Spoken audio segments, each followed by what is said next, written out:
Sir, what about Senator Robin Padilla? Bakit hindi po siya kasama dun sa subpoena or hinihingan po ng explanation? Kasi may mga interviews na po na inamin niya na yung vehicle po ay ginamit at binabalang daw niya sa Makati si Senator De La Rosa. Hindi naman daw siya tumulong allegedly sa pag-escape.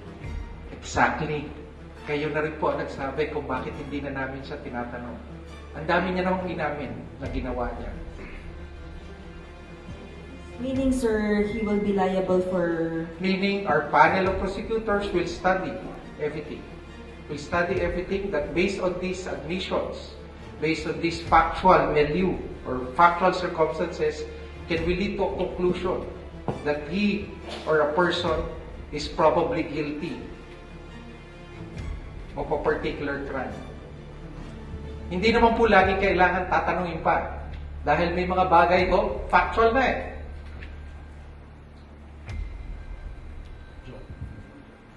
Sir, in the interest of, baka kasi sabihin po ni Senator Padilla na hindi po siya tinanong ng DOJ, would the DOJ be open if he reaches out to provide an explanation? Well, the Department of Justice would always be open, not only to victims or Filipinos seeking redress of their grievances. We are also open to anyone who will bring in or put forward facts and information that will help us fulfill our mandate. Tandaan niyo, ang mandato ng Department of Justice, ipakulong yung dapat ipakulong at i-exonerate yung wala namang kasalanan. Pero ang basehan lang natin lahat, datos at facts. Diba?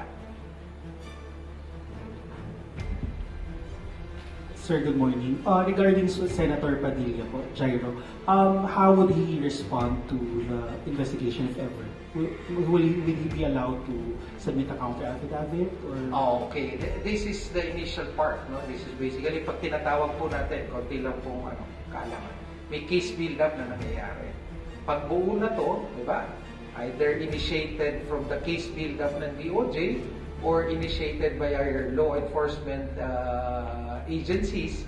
Halimbawa, may dumating na complaint. Ready na halimbawa ang PNP or ang NBI na magsampa ng ganong kaso. Dumarating yun dito sa DOJ, tinitimbang muna namin yung case build-up na tinatawag o kaya pwedeng simulan mo na kagad yung PI process, yung preliminary investigation on the matter. At pag pumasok na ho yung proseso ng preliminary investigation, may mga karapatan na, di ba? Ito yung padadalhan na sila ng abiso, bibigyan na sila ng pagkakataong mag-counter affidavit.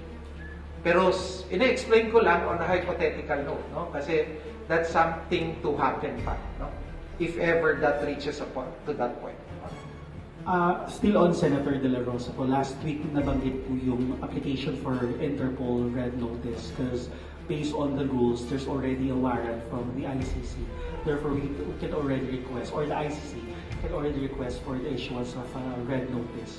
So ano pong update doon? Meron po ba tayong application?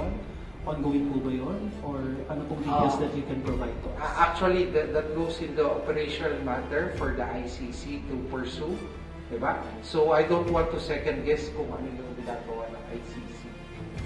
But for the Philippine jurisdiction, the ICC arrest warrant is valid, it's enforceable, and the Philippine authorities is currently pursuing its enforcement.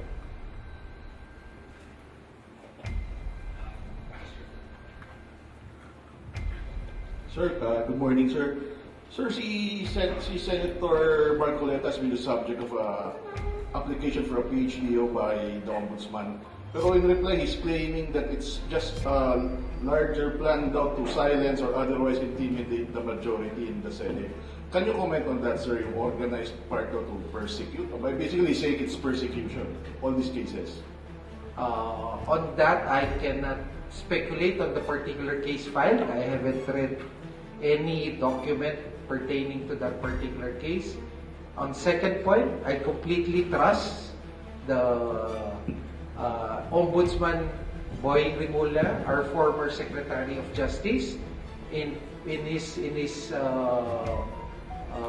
objective of cleaning the government basically and helping our society rebuild itself from all this what's happening now and make the Philippines a better society for everyone. So I completely trust the Ombudsman Boy Limon. Sir, one follow-up. The former representative defensor was here yesterday, and he said the same thing, that charges are being filed against him as part of efforts to persecute those critics of the administration. Can you comment lang, sir, on that? Again, I don't like to comment further, no? Kasi these matters might later go up to me, to my level, no? But again, I would like to reiterate, the mandate of the Department of Justice is to jail or to put to jail people who should be made accountable and to exonerate those people or not. And the only basis and the only premise is fact. Diba? Kung ano yung katotohanan, mga kababayan. Yun lang po ang mandato. At doon po umiikot ang mandato ng Department of Justice. Brandon Steve. Hi sir, magandang umaga po, Grant po from Bombo Radio. Sir, as of now, do we consider na magbigay o maglaan ng reward money sa makapagtuturo sa lokasyon ni Senator Bato de la Rosa? Wala pong ganong konsiderasyon na tinitingnan. Kasi naniniwala po kami, meron pong mga pumapasok na iba't ibang impormasyon sa ating law enforcement agent na tumutulong po para po Ang sa akin po ay panawagan na rin po kay Senator Bato. Diba? Siya po'y incumbent senator. Siya po'y dating chief PNP. Diba?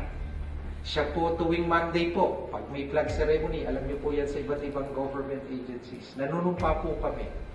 Diba? Siya po'y dumulog sa Korte Suprema. Dinidinig yung kanyang inihaing reklamo. Magtulong-tulong po tayo na buhayin yung proseso ng rule of law. Diba? Sa ginagawa niya po na hindi pagsuko o hindi pagtupad dun sa warrant. Diba? Siyempre po yung mga kababayan natin, diba? Ano ba yan? Ano bang nangyayari? Diba? So, sa akin po ay pakiusap bilang kapwa Pilipino kay Senator Bato de la Rosa. Diba? Heed the call of the rule of law. Alam niya na pag may arrest warrant, dapat sinaserve at dapat sinusunod. Next sir, on Saturday, NBI Director Matibag has said that they have information na possible na ma-issuehan din ng ICC arrest warrant ang ilan pang individuals. Sir, do we see also sa DOJ na pag-i-issue din ng ICC ng panibagong arrest warrant sa iba pang mga co-perpetrators ni former President Duterte? I don't like to speculate on that. That's an ICC matter. But are we ready, sir, to task again NBI at PNP to implement the warrant? Yes, opo. Lagi pong handa ang Department of Justice para tuparin ang kanyang mandato at tungkulin para sa bayan. Hi, Soj. Good morning po. Steve po from DZLMs. Soj, it's been weeks now since hindi natin mahalilap si Senator Bato. Ano ba yung nagpapahirap sa atin para hindi siya ma-arresto sa ngayon? May leads po ba tayo kung nasaan siya? Nasa Pilipinas pa po ba si Senator Bato?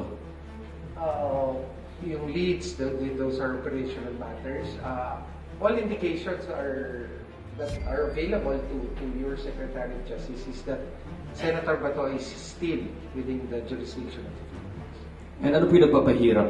Same po ba sa sinabi ng NBI na armed and dangerous si Senator Bato? Ang narinig ko lang, di ba, merong ilang mga gamit o baril na nakarehistro sa kanya, no? So we're collating that information. I don't want to speculate, pero marami raw eh. So I've also asked the panel, kasi may registration naman yan sa FEO, di ba? Kung ilang baril ang naka-issue sa kanya. Sir, last one lang. Or nakarehistro sa kanya. Hindi naman pala naka-issue. Ilang baril yung nakarehistro sa kanya. Last one for me, sir. Ano po yung reaction natin dun sa statement ng asawa ni Senator Bato na sana huwag daw madala sa dahig si Senator Bato po? Again, that's a plea. I respect her for her plea. Of course, a loving wife will always plea for that, for for her husband.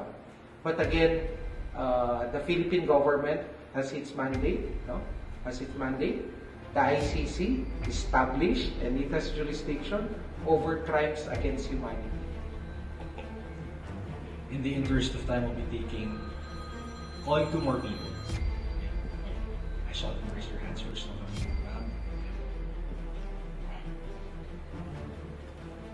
Hello. Hello po. On the other matter po sa Secretary, regarding po sa missing sa Bungero, sa side po ng DOJ, recently po inamin po ng kampo ni Atong Ang o ng abogado ni Atong Ang na tumanggap daw umano ng financial aid yung mga pamilya ng biktima ng mga missing sa Bungero.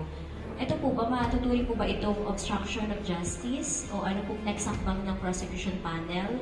At matutuloy pa rin po ba yung kaso o pagtinig dito sa kaso ng missing sa Bungero sakaling hindi dumalo na yung mga pamilya ng biktima? Okay, ganito po yung proseso yan, no? Ang pagtanggap po ng pera, okay, ay ibang usapin po. Ang katotohanan pa rin po, nangyari o nangyari ba o hindi nangyari. Diba? Kaya kami narinig tayo minsan, nag-desist na yung ganong witness o ayaw nang humarap yung ganong witness. Pero kung ang ebidensya naman ay nagtuturo, may namatay na tao, ito ang napatunayan na nagpapatay sa tao.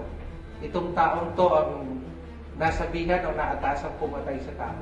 Tandaan nyo ho, hindi lang lumulubog, lumilitaw ang isang kaso dahil lang sa testimonya.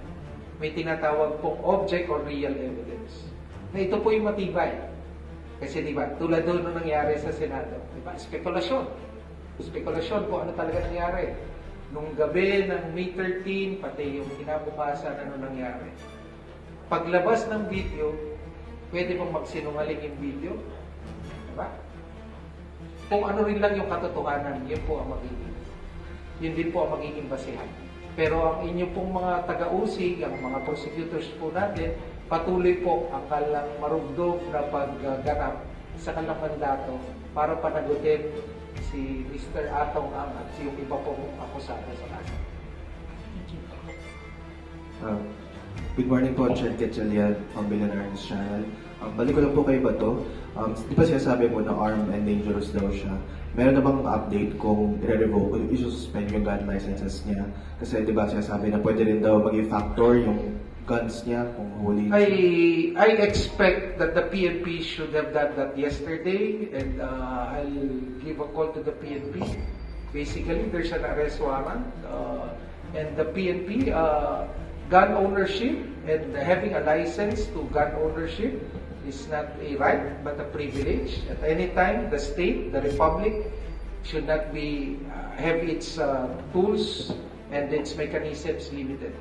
I'll talk to General Nartates about that. And I expect that it should be revoked as soon as possible. Sir, last question po. Di ba sabi niyo po kanina may information kayo na nasa jurisdiction pa din ng Pilipinas si Senator Bato. How sure are we and meron din ba tayong coordination sa mga local authorities looking on the backdoor exits? Kasi di ba ang name-mention lang lagi sa immigration, pero yung mga backdoor kasi sabi nila hindi naman nila nasasakop yun. Meron pong gumaganap sa tungkol. Okay? That's all the time we have for this morning. Thank you. Good morning. Muli po, maraming salamat. Tulungan niyo po kami na magdagdag ng karagdagang impormasyon na pawang katotohanan lamang para hindi ho nalilito yung mga kababayan natin. Muli, maraming salamat. Magandang umaga sa inyo.